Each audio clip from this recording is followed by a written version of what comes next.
Hello everyone, welcome to study IQ. Study IQ के इस video में हम करेंगे वोकेबुलरी का set number 5। So let's start. आज हम जो शब्द सीखेंगे वो हैं ये।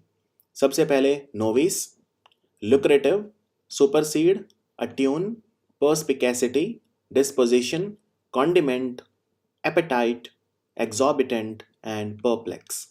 ये हैं हमारे 10 वर्ड्स। ये आपका टेस्ट है जो बाद में होगा।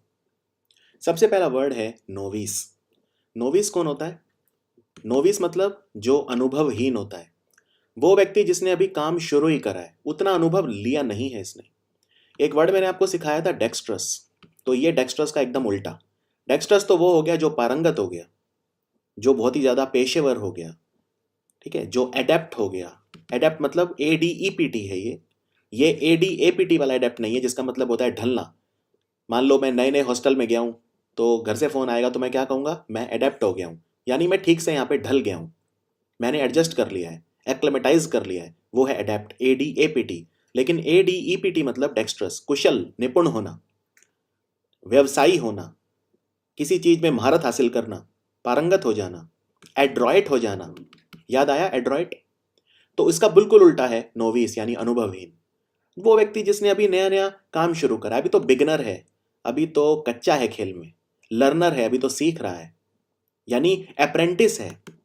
अप्रेंटिसशिप मतलब इंटर्नशिप, ट्रेनिंग देना, सिखाना, एक तरह से प्रोबेशन पे होना, सीखना, किसी के नीचे रह के सीखना।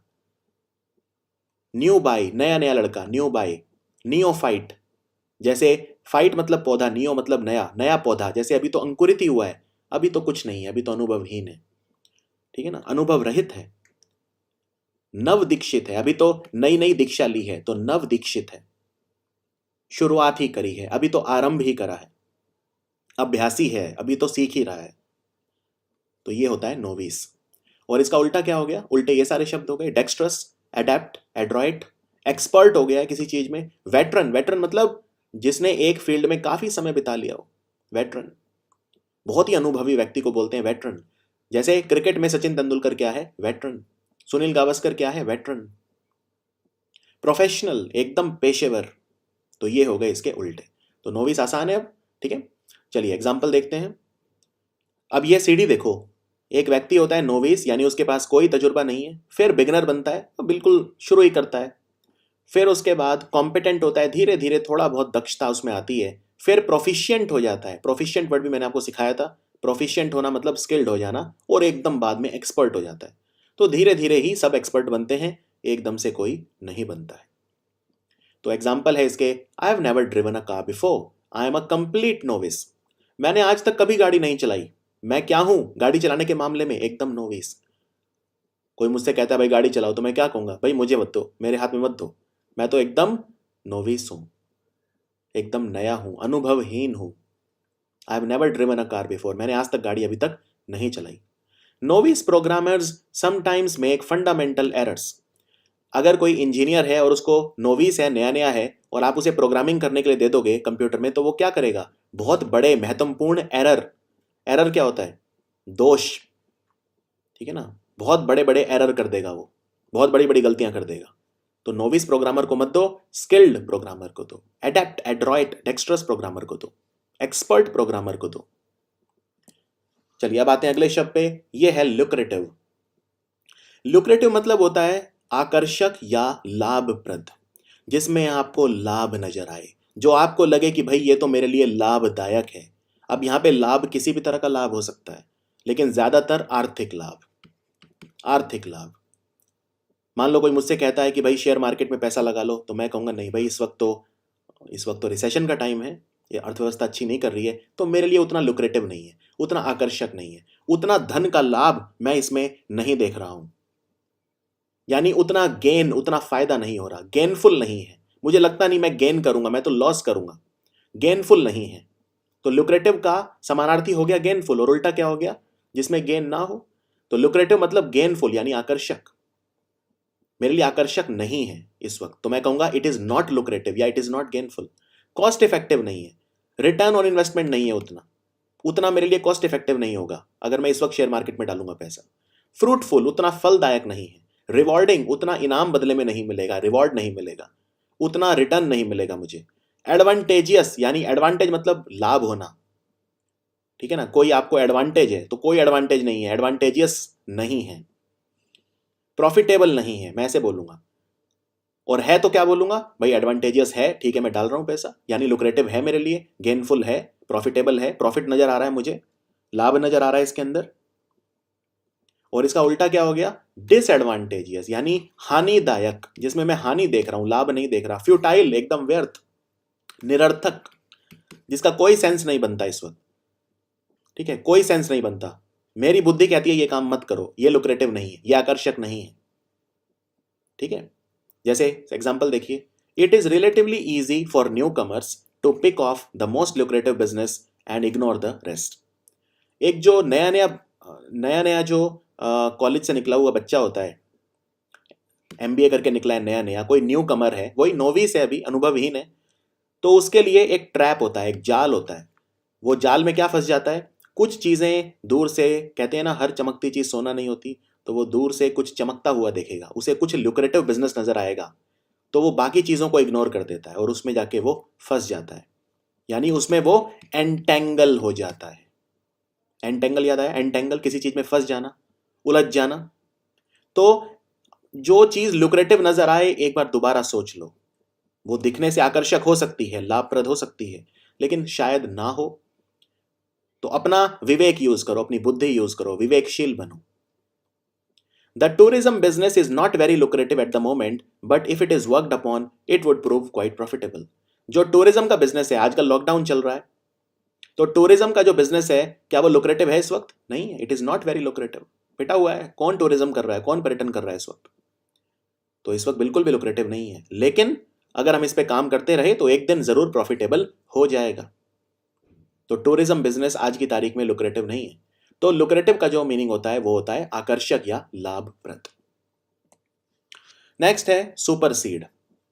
अब अमेरिका के पहले राष्ट्रपति कौन थे, इससे पहले कौन थे, मतलब जो आज हैं? आज तो डोनाल्ड ट्रंप है, इससे पहले थे बैरक ओबामा। तो डोनाल्ड ट्रंप ने बैरक ओबामा को क्या किया, सुपरसीड किया, यानी किसी और का स्थान लेना। अगर किसी के जाने से कोई स्थान रिक्त हो जाए, वो स्थान ले लेना, किसी की जगह ले लेना, किसी को रिप्लेस कर देना। तो डोनाल्ड ट्रंप ने बैरक ओबामा को रिप्लेस किया, यानी उनका स्थान ले लिया, उनको आउटस्टेप कर दिया। ओवरथ्रो, ओवरथ्रो का मतलब वैसे तख्ता पलट होता है, ओवरथ्रो कर देना या किसी को युद्ध में हरा देना, यानी उसको सिंहासन से बाहर फेंक देना, ओवरथ्रो कर देना। थ्रो मतलब फेंकना, लेकिन यहां पे ओवरथ्रो मतलब क्या होता है, तख्ता पलट या किसी को सिंहासन से हटा देना। तो वो एक ही सेंस है, मतलब किसी और का स्थान ले लेना। एक तरह से ट्रंप ने ओबामा को उनके सिंहासन से हटा दिया, राष्ट्रपति पद से हटा दिया। सप्लांट, सप्लांट मतलब भी होता है किसी चीज को रिप्लेस करना। जैसे आजकल किसी ने मुझसे अभी पूछा था 2-3 दिन पहले कि सर जो प्रिंटेड बुक्स होती हैं और ई बुक्स होती हैं, दो तरह की किताबें होती हैं, या तो हार्ड कवर या पेपर बैक जो आप ऐसे पढ़ते हो, प्रिंटेड किताबें, या ई बुक होती हैं। तो आजकल क्या चल रहा है? तो मैंने कहा भाई जो ई बुक हैं आजकल प्रिंटेड किताबों को सप्लांट कर रही हैं। तो आप कहोगे ई बुक जो है वो रिप्लेस कर रही हैं प्रिंटेड बुक्स को। धीरे धीरे ई बुक्स का चलन बढ़ रहा है, पीडीएफ का चलन बढ़ रहा है, ठीक है ना। प्रिंटेड बुक्स क्या हो रही हैं, प्रिंटेड बुक्स खत्म हो रही हैं धीरे धीरे, वैनिश हो रही हैं धीरे धीरे। वैनिश होना मतलब एकदम खत्म होना, खत्म होने की कगार पे होना, वैनिश हो जाना। तो ई बुक प्रिंटेड बुक्स को सप्लांट कर रही हैं, सप्लांट मतलब रिप्लेस कर रही हैं या सुपरसीड कर रही हैं, उनका स्थान ले रही हैं। और इसका उल्टा क्या हो गया, सस्टेन या अपहोल्ड। यानी कि अब देखिए, एक फैसला हाई कोर्ट में गया, एक फैसला सुप्रीम कोर्ट में गया। हाई कोर्ट ने कोई निर्णय दिया, अब हाई कोर्ट के बाद मुकदमा सुप्रीम कोर्ट में जाता है, तो सुप्रीम कोर्ट के पास दो ऑप्शंस हैं। एक, या तो वो उस फैसले को बरकरार रखेगा यानी अपहोल्ड करेगा, या उसको रिवोक कर देगा, हटा देगा, उसको सुपरसीड कर देगा, ठीक है। उसकी जगह कोई नया फैसला आ जाएगा, उसको रिप्लेस कर देगा, उसको ओवरथ्रो कर देगा, उसको रिवोक कर देगा, हटा देगा, कैंसिल कर देगा, नल्लीफाई कर देगा, जीरो कर देगा। तो यहां पे लिखा है the high courts verdict will supersede the verdict of the district court. अब हाई कोर्ट से और छोटा क्या होता है, डिस्ट्रिक्ट कोर्ट। तो हाई कोर्ट के निर्णय ने क्या किया, हाई कोर्ट का निर्णय सुपरसीड कर देगा किसे, डिस्ट्रिक्ट कोर्ट के निर्णय को। ठीक उसी तरह जिस तरह सुप्रीम कोर्ट का निर्णय हाई कोर्ट के निर्णय को सुपरसीड कर देगा, क्योंकि सुप्रीम कोर्ट का निर्णय ऊपर है। तो जो भी हाई कोर्ट का निर्णय है वो उसे रिप्लेस कर देगा, सुपरसीड कर देगा। या सुप्रीम कोर्ट इसके निर्णय को सहमति दिखा सकता है कि हाँ हाई कोर्ट ने ठीक किया, यानी अपहोल्ड कर रहा है या उसको सस्टेन कर रहा है। In time the features of the smartphone में supersede those of the personal computer. आने वाले समय में क्या होगा कि जो स्मार्टफोन है वो इतने ज्यादा एडवांस हो जाएंगे कि वो पर्सनल कंप्यूटर को सुपरसीड कर जाएंगे। यानी कंप्यूटर का इस्तेमाल भी लोग कम कर देंगे क्योंकि स्मार्टफोन उनकी जगह ले लेंगे, स्मार्टफोन उनको सुपरसीड कर देंगे, उनको सप्लांट कर देंगे, रिप्लेस कर देंगे। और ये हो भी रहा है। तो जो व्यक्ति आपको सुपरसीड करे वो आपका क्या है? वो आपका सक्सेसर है, आपके बाद आया है। और जो पहले था यानी बैरक ओबामा डोनाल्ड ट्रंप के क्या थे? प्रेडेसेसर। प्रेडेसेसर मतलब जो आपके पहले आता है, और सक्सेसर मतलब जो आपके बाद आता है। तो ट्रंप क्या है? ओबामा के सक्सेसर हैं, उन्होंने उनको सुपरसीड किया है। लेकिन बैरक ओबामा ट्रंप के क्या हैं? प्रेडेसेसर। ये पहले आए थे तो ये प्रेडेसेसर हो गए, इन्होंने उनको प्रीसीड किया है। ओबामा ने डोनाल्ड ट्रंप को प्रीसीड किया था यानी उनके पहले थे तो बन गए प्रेडेसेसर, और डोनाल्ड ट्रंप ने इनको सुपरसीड किया है तो ये बन गए सुपरसीड से सक्सेसर। अगला शब्द है अट्यून।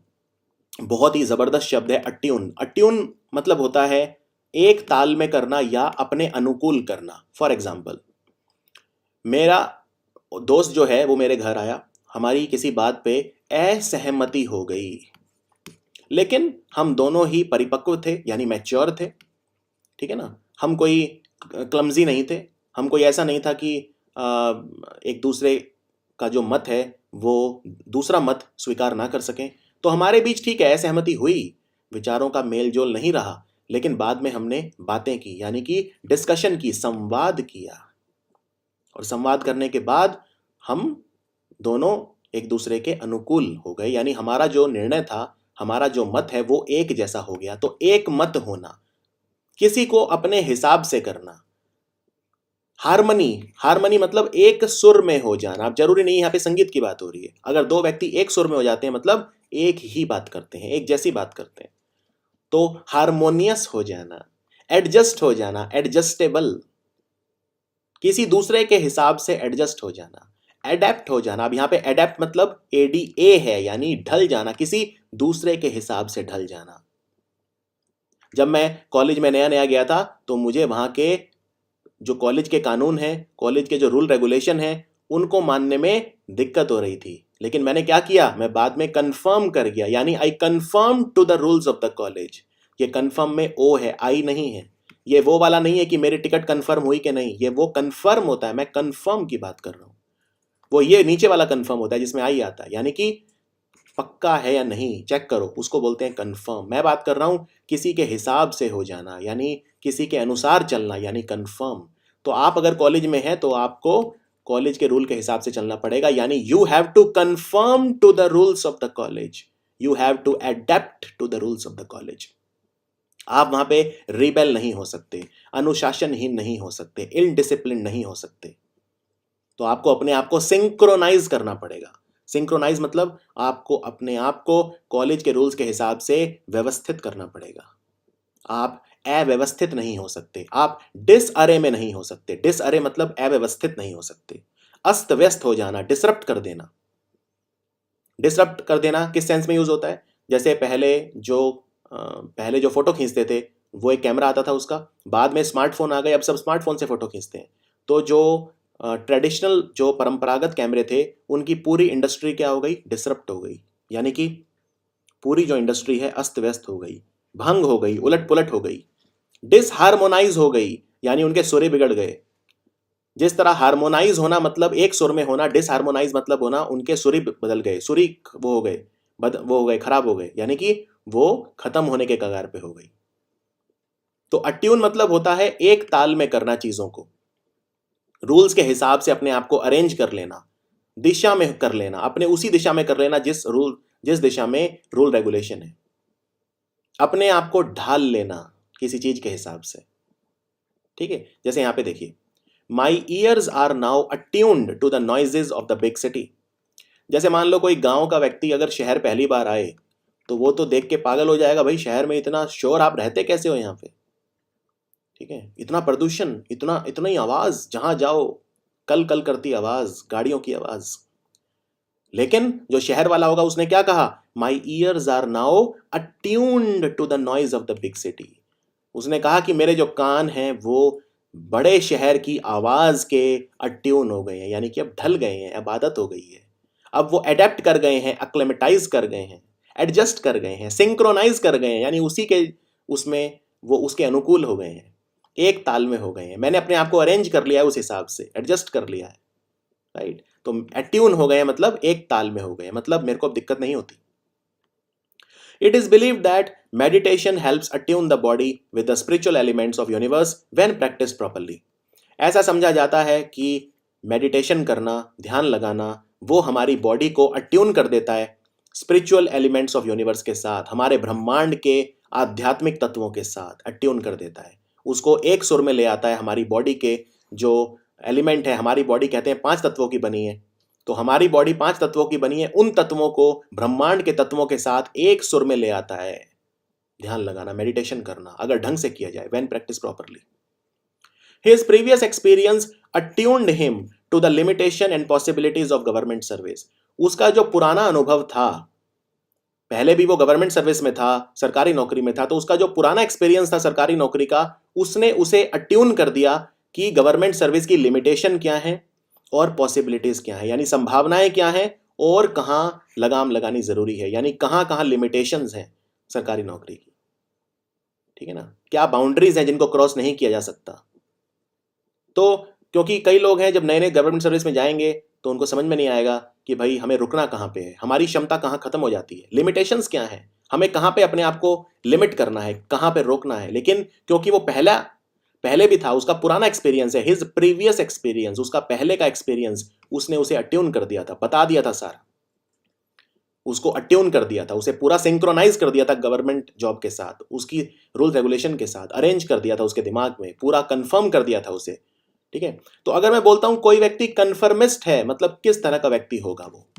कन्फर्मिस्ट व्यक्ति वो होगा जो एकदम रूल रेगुलेशन में चलेगा, जो आपके अनुसार ढल जाएगा, जो ज्यादा आपसे विरोध नहीं करेगा, आपके अनुसार होगा, उस व्यक्ति को बोलेंगे कन्फर्मिस्ट, ठीक है ना, कन्फर्मिस्ट। और एक होगा रिबेल, जो हर बात पे पलट के जवाब देगा, जो कहोगे वो नहीं मानेगा, आंदोलन करेगा, उस तरह का व्यक्ति वो होगा रिबेल। तो नौकरी में कन्फर्मिस्ट व्यक्ति पसंद किए जाते हैं, जो अपने बॉस के साथ ताल से ताल मिलाएं, एक ताल में रहें। चलिए अगला शब्द है पर्सपिकैसिटी। बहुत अच्छा शब्द है पर्सपिकैसिटी, मतलब होता है चीजों की तह तक जाने की क्षमता, कीननेस ऑफ माइंड, कहते हैं ना कीननेस ऑफ माइंड। अब जैसे मान लो टीचर जब लेक्चर दे रहा है, टीचर अपना क्लास में उद्बोधन दे रहा है, जब वो क्लास ले रहा है, तो कुछ बच्चे तो ऐसे होते हैं जो बहुत जल्दी सब चीज पकड़ जाते हैं। क्यों? उनके पास होती है पर्सपिकैसिटी, फटाफट चीजों को पकड़ लेना, उनमें चीजों की तह तक जाने की क्षमता तुरंत होती है, तुरंत पकड़ जाते हैं क्या कहना चाह रहा है टीचर। लेकिन कुछ होते हैं वहां पे 40-50% ही समझ में आएगा, बाद में आके घर पे पढ़ेंगे तब जाके समझ में आएगा, उतने शार्प नहीं है, ठीक है ना। तो ये वो क्वालिटी होती है जब आप चीजों की तह तक जा पाते हो, उनकी डेप्थ, उनकी गहराई तक जा पाते हो, डीपली उनको एनालाइज कर पाते हो।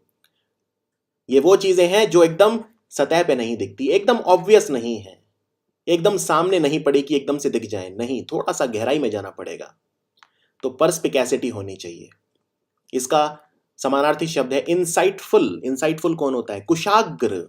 कुशाग्र मतलब जो चीजों की तह तक जा पाए, जिसको बोध हो चीजों का, जो समझदार हो, जिसके पास समझदारी हो, जो दिशाहीन ना हो, ठीक है ना, तो उसको बोलेंगे। जो बहुत ही ज्यादा क्विक हो, फास्ट हो समझने में, अलर्ट हो, एकदम अलर्ट, एकदम मुस्तैद, एकदम अपने निश्चय पर नजर, ठीक है ना। और इसका उल्टा क्या हो गया? एंटोनिम क्या हो गया? डल। डल मतलब मंद, मंद बुद्धि, डल है, एकदम मंद है, सुस्त है। ऑब्ट्यूजनेस, ऑब्ट्यूजनेस मतलब, अब यहां पे देखिए शब्द एक्विटी और ऑब्ट्यूजनेस, मतलब एक्यूट, एक एक्यूट एंगल होता है और एक ऑब्ट्यूज एंगल होता है, आपने सुना होगा। एक्यूट एंगल मतलब जो 90 डिग्री से कम होता है, ऑब्ट्यूज एंगल मतलब जो 90 डिग्री से ज्यादा होता है। यानी एक्यूट से बना एक्विटी और ऑब्ट्यूज से बना ऑब्ट्यूजनेस, एक दूसरे के एकदम ऑपोजिट है, एक दूसरे के बिल्कुल विपरीत है। एक्विटी मतलब समझदारी, ऑब्ट्यूजनेस मतलब जो समझदार ना हो, दिशाहीन हो, निरुत्साहित हो,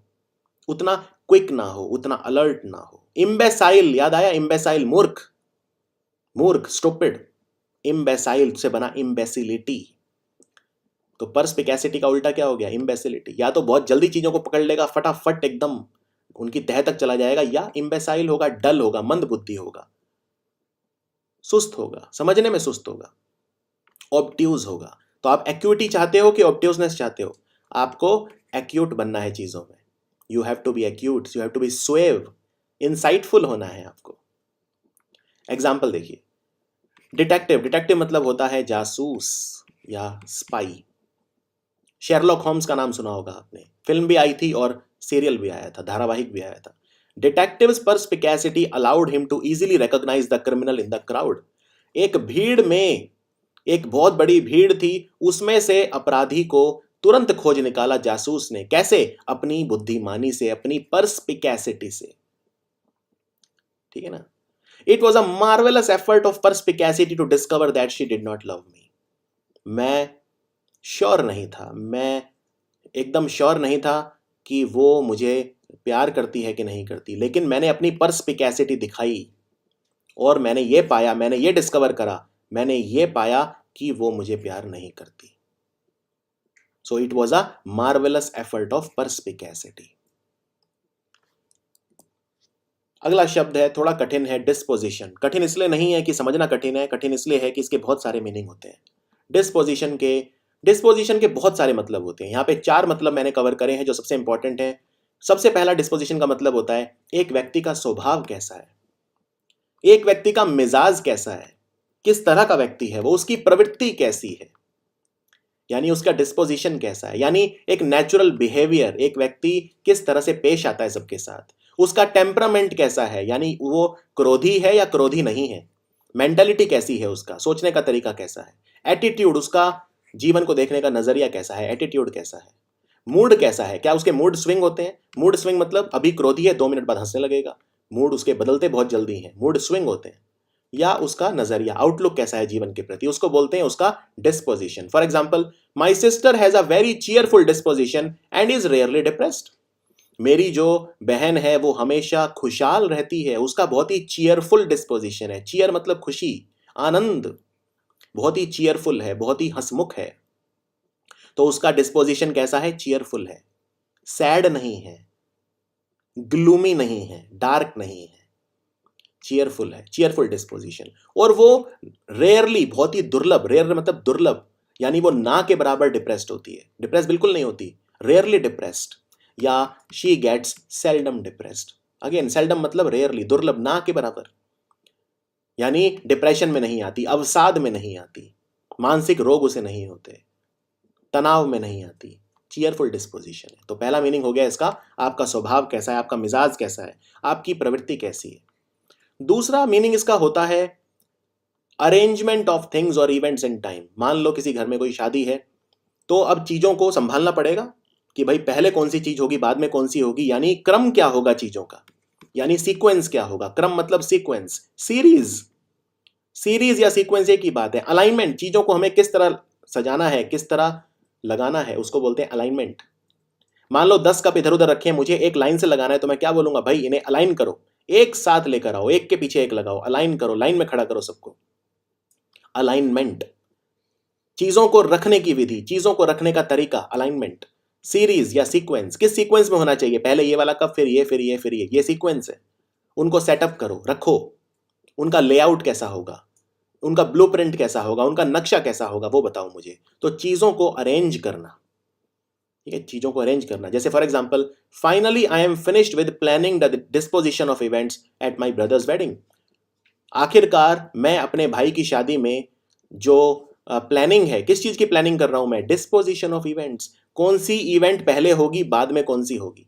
तो वो क्रम, इवेंट्स का क्रम या इवेंट्स का डिस्पोजिशन, इवेंट्स का अलाइनमेंट कैसा होगा कि फॉर एग्जांपल पहले ये होगा, फिर फूल बरसेंगे, फिर ये होगा, फिर गाना होगा, फिर नृत्य होगा, डांस होगा, फिर वरमाला होगी, फिर ये होगा। तो पहले क्रम में क्या आएगा, बाद में क्या आएगा, बाद में क्या आएगा, यानी डिस्पोजिशन ऑफ इवेंट्स मैंने डिसाइड कर लिया है, मैंने प्लान कर लिया है पूरा, डिस्पोजिशन कैसा होगा। तीसरा मीनिंग होता है, आपने सुना होगा डिस्पोजल बैग। डिस्पोजल बैग मतलब जिसमें आप अपना कूड़ा कचरा डालते हो, डिस्पोजल बैग। तो डिस्पोजिशन का एक मतलब वो भी होता है जब कोई चीज जिसे आप ना चाहते हो, ठीक है, वो आपको उस चीज को चाहते नहीं हो, अनवांटेड है, यानी आपकी वांट नहीं है उसमें, आपकी चाह नहीं है, अनवांटेड ना चाही चीज, या आपके लिए जो यूजलेस है, किसी काम की नहीं है, उसको जब आप उसे छुटकारा पा लेते हो, टू गेट रिड ऑफ मतलब उसे छुटकारा पाना, तो उसको बोलते हैं डिस्पोजिशन। डिस्पोज कर देना, डंप कर देना, डस्टबिन में डाल देना, जमीन के नीचे दबा देना। डंप यार्ड, डंप यार्ड मतलब क्या होता है? लैंडफिल सुना है? जब ये आपके प्लास्टिक का कचरा कहाँ जाता है? क्या ये समुद्र में जाता है? वहां भी जाता है, लेकिन सरकार कहाँ डालती है? सरकार उसे, जब कोई मकान बनता है तो नीचे खुदाई होती है, खुदाई में नीचे डाल के उसको भर देती है, उसके ऊपर मकान बना देती है, वहां जाता है, लैंडफिल बोलते हैं इसे। डंप यार्ड वो जगह जहां पे कूड़ा डंप किया जाता है, अपशिष्ट को डाला जाता है, डिस्कार्ड कर दिया जाता है। आपका पेन खत्म हो जाता है तो आप क्या करते हो? फेंक देते हो, आप डस्टबिन में फेंक देते हो, यानी उसको आपने डिस्कार्ड कर दिया। या स्क्रैप, स्क्रैप मतलब कचरा, कूड़ा, स्क्रैप, तो स्क्रैप कर देते हो, तो उसको बोलते हैं डिस्पोजिशन। जैसे India needs to find some means for the disposition of all of its e waste. Bharat के सामने एक बहुत बड़ा चुनौती, बहुत बड़ा खतरा यह है कि जो हमारा इलेक्ट्रॉनिक वेस्ट है, हमें यह नहीं पता उसका डिस्पोजिशन कैसे किया जाए। जो आपके ये पुराने कंप्यूटर, मोबाइल फोन की बैटरी, पुराने मोबाइल फोन, ये कहाँ जाते हैं सब भारत में? इतना ई कचरा भारत में है कि सिर्फ 11% कचरा रिसाइकल होता है, पुनर्चक्रण सिर्फ 11% का होता है, बाकी ई वेस्ट कहाँ जाता है? और ये जो ई कचरा होता है, इसमें से हार्मफुल केमिकल निकलते हैं, रसायन निकलते हैं। तो भारत के सामने चुनौती है कि डिस्पोजिशन कैसे किया जाए अपने ई अपशिष्ट का। आखिरी मीनिंग इसका, आपका झुकाव किस तरफ है, आपका नेचुरल प्राकृतिक झुकाव किस तरफ है, उसको भी बोलते हैं आपका डिस्पोजिशन। भाई मेरा डिस्पोजिशन थोड़ा सा क्रिकेट की तरफ है, मैं तो क्रिकेट का फैन हूं, मैं तो क्रिकेट देखता हूं, या तो मैं तो फुटबॉल का फैन हूं। तो मेरा झुकाव किस तरफ है, मेरी इच्छा किस में है, मेरी रुचि किस तरफ है, मेरी चाह, मेरा शौक क्या है, तो उसको बोलते हैं disposition. For example, he has a disposition to complain about trivial matters. उसकी एक इच्छा रहती है हमेशा, उसका एक झुकाव ये रहता है, उसकी एक प्रवृत्ति ऐसी है कि वो छोटी छोटी बातों पे, ठीक है, जो महत्वहीन बातें हैं, जिनका कोई महत्व नहीं है, जो बहुत ही ट्रिवियल है, ट्रिवियल याद आया? ट्रिवियल या वीनियल, ट्रिवियल या वीनियल मतलब जो इंपॉर्टेंट ना हो, बहुत ही छोटी छोटी, तुच्छ, बहुत ही तुच्छ बातों पे, ट्रिवियल मैटर्स पे वो कंप्लेन करता है। तो ये उसका स्वभाव एक तरह से हो गया, उसका झुकाव हो गया, उसका अफेक्शन, एफिनिटी या इंक्लिनेशन हो गया। राइट? इंक्लिनेशन मतलब झुकाव। जैसे इंक्लाइन प्लेन होता है, वो झुका हुआ होता है, तिरछा होता है। उसकी एफिनिटी, उसकी मानसिकता, उसका झुकाव। ठीक है, तो ये सारे मीनिंग है डिस्पोजिशन के। चलिए अब हम आते हैं कॉन्डिमेंट। ये रिलेटिवली आसान शब्द है। कॉन्डिमेंट मतलब होता है जब आप खाने का स्वाद बढ़ाने के लिए उसमें कुछ भी डालते हो, उसे कॉन्डिमेंट बोलते हैं। जैसे नमक, मसाला, चटनी, मिर्च, कुछ भी खाना बनाने के बाद उसके ऊपर डाला जाए तो उसे कॉन्डिमेंट कहते हैं। आप इसे सीजनिंग भी बोल सकते हो, ड्रेसिंग भी बोल सकते हो। खैर ड्रेसिंग का एक मतलब और भी होता है। ड्रेसिंग मतलब आपको अगर चोट लग गई और आपने उसके ऊपर पट्टी बांधी तो उसको भी ड्रेसिंग बोलते हैं। पर यहां पे ड्रेसिंग का मतलब है सीजनिंग। आपने पिज्जा लिया और पिज्जा के ऊपर आपने मसाले वगैरह डाल दिए, चटनियां डाल दी, चिली फ्लेक डाल दिए, ऑरिगेनो डाल दिया, वो सब क्या है? वो सब सीजनिंग है या कॉन्डिमेंट। नमक, नमक क्या है? कॉन्डिमेंट है। मिर्च क्या है? कॉन्डिमेंट। मसाले क्या है? कॉन्डिमेंट। खाने का स्वाद बढ़ाने के लिए, खाने के स्वाद को एनहांस करने के लिए, ऑगमेंट करने के लिए, बढ़ाने के लिए, इंक्रीज करने के लिए जो डाला जाए वो है condiment. For example, the cafeteria self serve table has a full array of condiment. Full array मतलब पूरी रेंज है। ये जो कैफेटेरिया है, जो रेस्तरां है, जो रेस्टोरेंट है, होटल है, वहां पे जो टेबल रखी हुई है उसके ऊपर सारे कॉन्डिमेंट पड़े हुए हैं। जो भी कॉन्डिमेंट होते हैं सब हैं, आपको जो ठीक लगे आप डालो। फुल रेंज है, पूरी रेंज है। Although the economics of saffron production are productive for developing countries, the production of commercial quantities of the condiment is fraught with difficulty. एक चीज होती है जिसे बोलते हैं केसर। केसर को सैफरन कहा जाता है। 90% केसर भारत में जम्मू कश्मीर में होता है। तो इसमें लिखा है यूं तो जो केसर का उत्पादन है बहुत ही लुक्रेटिव है, यानी आकर्षक है, क्योंकि पैसा अच्छा मिलता है उसमें, लेकिन उगाना आसान नहीं है। The production of commercial quantity of the condiment is fraught with difficulty. यानी कि यूं तो जो इकोनॉमिक्स है, यहां पे इकोनॉमिक्स से मतलब क्या है? आर्थिक आर्थिक संभावनाएं जो हैं केसर उत्पादन में वो कैसी हैं? प्रोडक्टिव हैं, अच्छी हैं, उत्पादक हैं। किसके लिए? खास तौर पे विकासशील देशों के लिए, यानी कि डेवलपिंग कंट्रीज के लिए।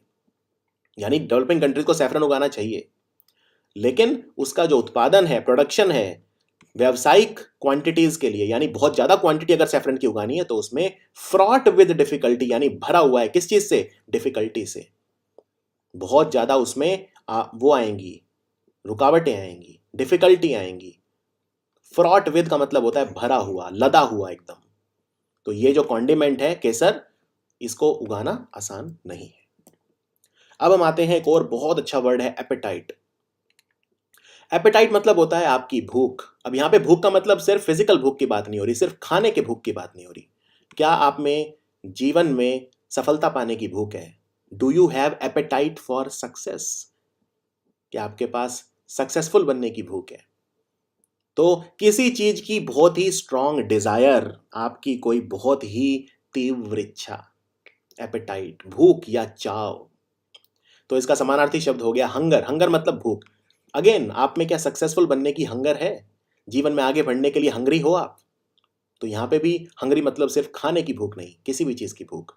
क्रेविंग होना, किसी चीज के प्रति तीव्र इच्छा, बहुत ही तीव्र इच्छा होना। अगर आपने मान लो 20 दिन से मीठा ना खाया हो और आप मीठे के शौकीन हैं, तो 21वें दिन क्रेविंग होगी, लॉन्गिंग होगी। लॉन्गिंग मतलब तड़प, तड़प एकदम।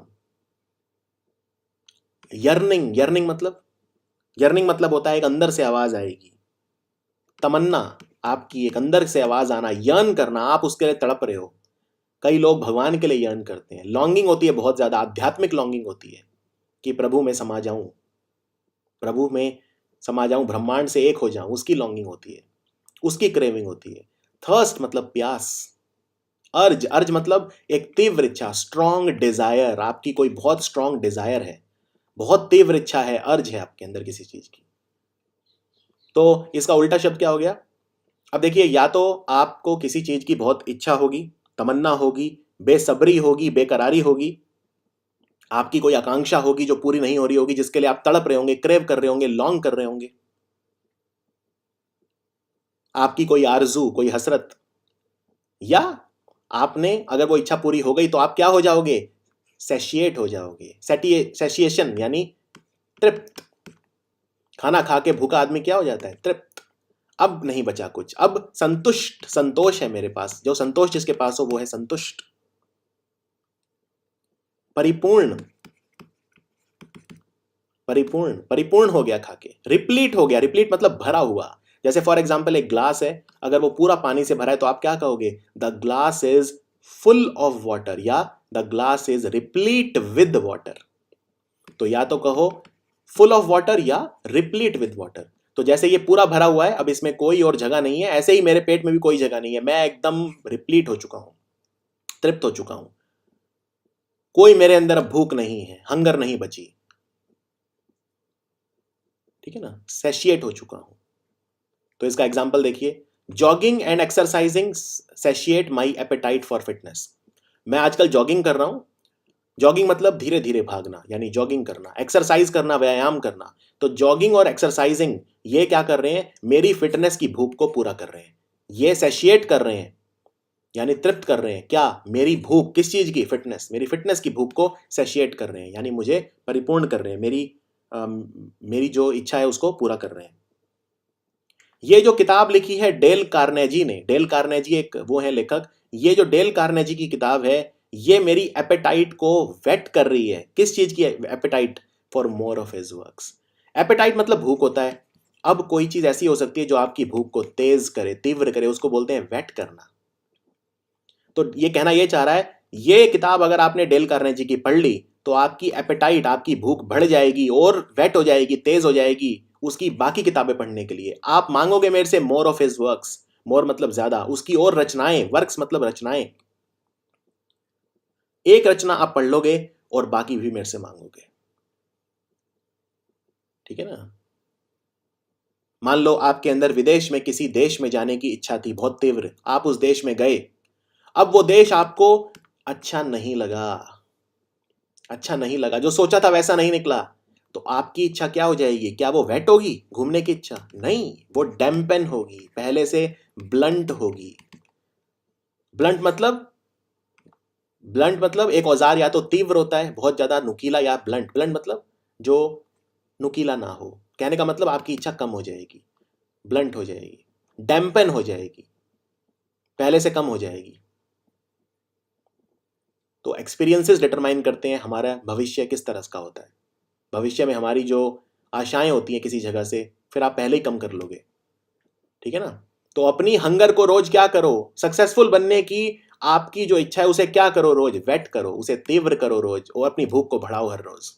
भूख मतलब सक्सेसफुल होने की भूख को बढ़ाओ। अगला शब्द है एग्जॉर्बिटेंट। एग्जॉर्बिटेंट मतलब क्या होता है? अत्यधिक, बहुत ज्यादा। आप किसी मॉल में जाते हो फिल्म देखने, आपको पॉपकॉर्न वो बोलता है भाई 200 रुपए का है, तो आप क्या कहोगे? भाई ये तो बड़ा एग्जॉर्बिटेंट है, बहुत महंगा है, एक्सेसिव, बहुत ज्यादा, स्काई हाई, ऐसा लग रहा है आसमान को छूता हुआ। कहते हैं ना, दाम आसमान को छू रहे थे। अनरीजनेबल, तर्क संगत नहीं होना। ये जो दाम रख दिया, ऐसा रख दिया कि दिमाग ही नहीं लगाया, रीजन ही नहीं है उसमें, लॉजिक ही नहीं है कोई, इलॉजिकल, हद से ज्यादा।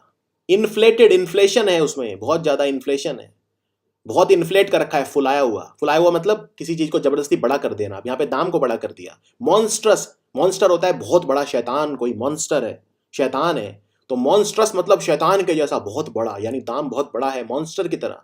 एनॉर्मस, बहुत बड़ा, एनॉर्मस, बहुत बड़ा, बहुत ज्यादा। और उल्टा क्या हो गया? मिनिमल, बहुत ही मिनिमम, बहुत ही कम। रीजनेबल, तर्क संगत, समझ में आता है, इतना तो होना चाहिए, रीजनेबल है, यानी विवेकपूर्ण है, अविवेकपूर्ण नहीं है, यानी अनरीजनेबल नहीं है। ऐसा नहीं लगता कि बुद्धि नहीं लगाई गई, अकारण नहीं है, अत्यधिक नहीं है, रीजनेबल है। अत्यधिक मतलब अनरीजनेबल, बहुत ज्यादा, एक्सेसिव, हद से ज्यादा नहीं है। तो exorbitant housing prices have created an acute shortage of affordable housing for the poor. आजकल जो मकानों के दाम है, जो हाउसिंग के प्राइसेस हैं, वो इतने ज्यादा हैं कि गरीब लोगों के लिए बिल्कुल घर बचे ही नहीं है। यानी affordable housing for the poor है ही नहीं, उसकी बहुत कमी है, शॉर्टेज है।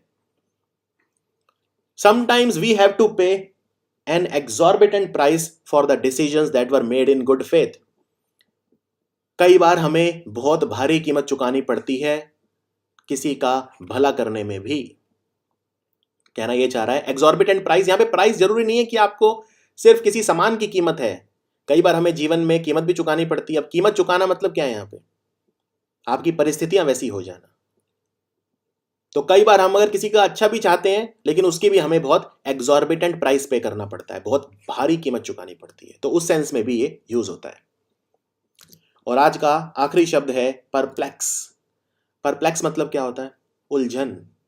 फंसा लो अपने आप को, एंटेंगल करवा लो। एंटेंगल याद आ गया? एंटेंगल का सिनोनिम है, समानार्थी है परप्लेक्स। उलझन में डाल देना, बैफल कर देना, पजल कर देना। पजल क्या होता है? पजल, पहेली। बैफल, उसकी बातों से मैं बैफल हो गया, एकदम कंफ्यूज्ड हो गया। एंटेंगल, मैंने अपने आप को फंसा हुआ महसूस किया, मैं पजल हो गया, मैं परप्लेक्स्ड हो गया। और इसका उल्टा सिंप्लीफाइड, मतलब बिल्कुल सिंपल थी, मुझे आसानी से समझ में आई। स्ट्रीमलाइन, एक ही दिशा में थी, स्ट्रीमलाइन थी, ठीक है ना। एक ही दिशा में होना, स्ट्रीमलाइन होना, बहुत ज्यादा उलझन ना होना। एक स्ट्रीमलाइन शेप भी होती है, जैसे विमान, विमान की शेप कैसी होती है? आगे से स्ट्रीमलाइन, ऐसी, जिससे वो हवा को चीर सके। मछलियां देखो, कभी मछलियां देखना, मछलियां ऐसी होती हैं, ठीक है। मछलियों की शेप आगे से कैसी होती है? ऐसी, जिससे पानी को काट सके, स्ट्रीमलाइन। फैसिलिटेट करना, यानी कि या तो आप किसी व्यक्ति को उलझन में डालोगे या उसका रास्ता आसान करोगे। यानी किसी व्यक्ति का रास्ता सुगम बनाना, सहज बनाना, किसी के लिए परिस्थितियां आसान कर देना, फैसिलिटेट करना उसे, उसके लिए चीजें सिंप्लीफाई कर देना, स्ट्रीमलाइन कर देना। तो हमारी सोच कैसी होनी चाहिए? स्ट्रीमलाइन होनी चाहिए, दिशाहीन नहीं होनी चाहिए। एग्जाम्पल देखिए, the teacher explained everything again when her students looked a bit perplexed. जो वो टीचर थी उसने सब कुछ दोबारा एक्सप्लेन करा, क्योंकि बच्चे कैसे थे? बच्चे एकदम परप्लेक्स थे, कंफ्यूज थे, बच्चों को कुछ समझ में नहीं आ रहा था, बच्चे एकदम कंफ्यूज थे, बैफल्ड थे। The sudden ups and downs of the stock market have left the analyst perplexed. आजकल स्टॉक मार्केट जो शेयर मार्केट कभी ऊपर जा रही है, कभी नीचे आ रही है, कभी ऊपर नीचे। तो जितने भी एनालिस्ट हैं, जितने भी बुद्धिजीवी हैं, इंटेलेक्चुअल हैं, वो क्या हो गए हैं? एकदम कंफ्यूज हो गए, उन्हें समझ में नहीं आ रहा क्या हो रहा है, क्या करें, एकदम परप्लेक्स हो गए। चलिए अब हम करते हैं पैराग्राफ। अब ये किसी व्यक्ति का पहला दिन है काम पे, तो देखिए देखते हैं कैसा जाता है। First day at work. A novice, एक नया व्यक्ति, नोविस था, नया था, अकुशल व्यक्ति, एकदम नया, ठीक है, नोविस। नोविस को टायरो भी बोलते हैं, ये शब्द भी बहुत अच्छा है, हमेशा याद रखिए टायरो। टायरो मतलब वही बिल्कुल अनुभवहीन, नया व्यक्ति, नवोदित। एक नया व्यक्ति was hired by a lucrative organisation, एक बहुत ही आकर्षक यानी बड़ी कंपनी, ऑर्गेनाइजेशन मतलब संगठन या कंपनी, एक बहुत ही बड़ी और आकर्षक कंपनी ने एक नए व्यक्ति को हायर कर लिया, नौकरी पर रख लिया। He superseded an old employee who had only recently got retired. उसने एक पुराने एम्प्लॉय को, पुराने कर्मचारी को रिप्लेस करा यानी सुपरसीड किया, ठीक है, क्योंकि वो पुराना व्यक्ति क्या था, रिटायर हो गया था, तो एक स्थान बन गया था, तो उसने उसको सुपरसीड कर लिया, उसको रिप्लेस कर लिया, उसका स्थान ले लिया। One of the senior members assured him that soon he would get attuned to the new office environment. जब वो नया ऑफिस में आया तो उसे एक सीनियर मेंबर ने कहा, सीनियर कर्मचारी ने कहा नोविस व्यक्ति को कि घबराओ मत, अश्योर किया उसे। अश्योर मत करना मतलब ढाढ़स बंधाना, उसको विश्वास देना कि बिल्कुल घबराओ मत, अश्योर किया कि जल्दी ही, सून, जल्दी ही वो कंपनी के नए वातावरण से, नए एनवायरनमेंट से क्या हो जाएगा, अट्यून हो जाएगा, ढल जाएगा, उसमें एडेप्ट हो जाएगा उसमें। All it was required was him to observe everything with perspicacity. लेकिन उसके लिए उसे क्या करना होगा, क्या रिक्वायरमेंट है, क्या अनिवार्यता है ऐसा होने के लिए कि उसे कंपनी में सब कुछ देखना पड़ेगा, ऑब्जर्व करना पड़ेगा। कैसे? परस्पिकैसिटी के साथ, मेंटल कीननेस के साथ, समझदारी के साथ, बुद्धिमानी के साथ, ठीक है ना, एवरीथिंग, हर चीज उसे परस्पिकैसिटी से करनी पड़ेगी, तभी वो ऑफिस के एनवायरनमेंट में जल्दी से अट्यून हो जाएगा। उसके बॉस ने इन्फॉर्म किया उसे about the disposition of the events for upcoming week. आने वाले सप्ताह की जो भी इवेंट्स थे उनका सीक्वेंस, उनका क्रम क्या होगा, उसके बॉस ने उसे बताया। उसके बॉस से बात करने के बाद वो लंच करने गया। During lunch time when his appetite got stronger he went to the cafeteria but was perplexed with so many options in the menu. Lunch करने के लिए जब उसकी भूख बढ़ी तो वो लंच करने के लिए गया। उसकी एपेटाइट क्या हो गई, पहले से ज्यादा तीव्र हो गई, उसकी भूख बढ़ गई, तो वो कैफेटेरिया में गया, रेस्टोरेंट में गया। लेकिन वहां पे क्या हो गया, वो जाके परप्लेक्स हो गया, कंफ्यूज हो गया, उलझ गया, बैफल हो गया। क्यों? क्योंकि मेन्यू में इतने सारे ऑप्शंस थे, क्या ऑर्डर करूं, ये देख के वो परप्लेक्स हो गया। कई बार ये भी होता है, विकल्पों की अधिकता भी हमें कई बार कंफ्यूज कर देती है। तो वो ही बिकेम शॉक्ड, हैरान रह गया क्या देखकर कि जो भी खाने पीने की चीजें थी, फूड आइटम थी, उनके दाम कैसे थे, एग्जॉर्बिटेंट, बहुत ज्यादा थे। तो वो क्या हो गया, शॉक्ड, आश्चर्यचकित रह गया। While having lunch, he asked for some condiments to enhance his taste. जब लंच कर रहा था तो उसने कुछ कॉन्डिमेंट्स मांगे खाने का टेस्ट बढ़ाने के लिए। तो उसका पहला दिन ठीक गया काम पे। He had a good first day at the office. चलिए अब हम करेंगे हमारे 5 क्वेश्चन फटाफट। सबसे पहला है डिस्पोजिशन। डिस्पोजिशन के कई सारे मीनिंग हैं, तो इसमें डिस्पोजिशन का उल्टा मीनिंग क्या होगा। डिस्पोजिशन मतलब, डिस्पोजिशन जैसे अब लेआउट है, लेआउट भी वही होता है, एक ब्लूप्रिंट, एक नक्शा, तो ये तो सिनोनिम हो गया। एफिनिटी, एफिनिटी मतलब आपका झुकाव, ये भी सिनोनिम हो गया, ठीक है। रिपल्शन, रिपल्शन मतलब किसी चीज से घृणा, किसी चीज से दूरी बनाना। जैसे दो मैग्नेट होती हैं, अगर आप उनके सेम पोल आपस में ले आओ तो क्या करेंगे, या तो एक दूसरे को अट्रैक्ट करेंगे या रिपेल करेंगे, तो रिपेल से बना रिपल्शन। तो डिस्पोजिशन का उल्टा क्या हो गया, रिपल्शन, ठीक है। या तो आपका झुकाव होगा किसी चीज के प्रति, डिस्पोजिशन होगा, इंक्लिनेशन होगा, अट्रैक्शन होगा, या रिपल्शन होगा। तो उल्टा पूछ रहे हैं तो आंसर हो गया डी, रिपल्शन।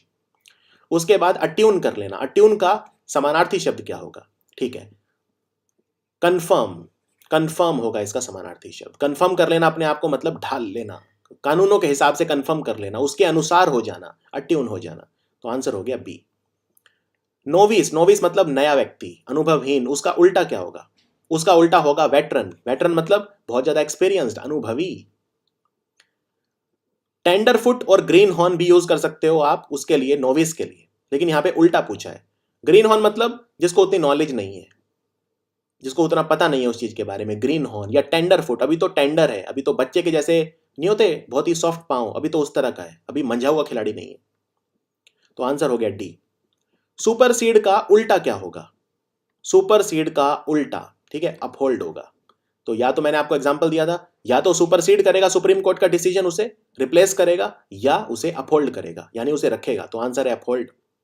और एपेटाइट का समानार्थी शब्द क्या हो गया? एपेटाइट मतलब आपकी भूख, तो इसका समानार्थी शब्द हो गया यर्निंग, किसी चीज की यर्निंग होना, लॉन्गिंग होना, किसी चीज की तड़प होना, किसी चीज की भूख होना। क्लियर? तो ये था आपका वीडियो नंबर 5। मिलते हैं वीडियो नंबर 6 में, और वीडियो नंबर 6 में मैं इडियम्स एंड फ्रेजेस की प्रैक्टिस कराऊंगा। Thank you so much.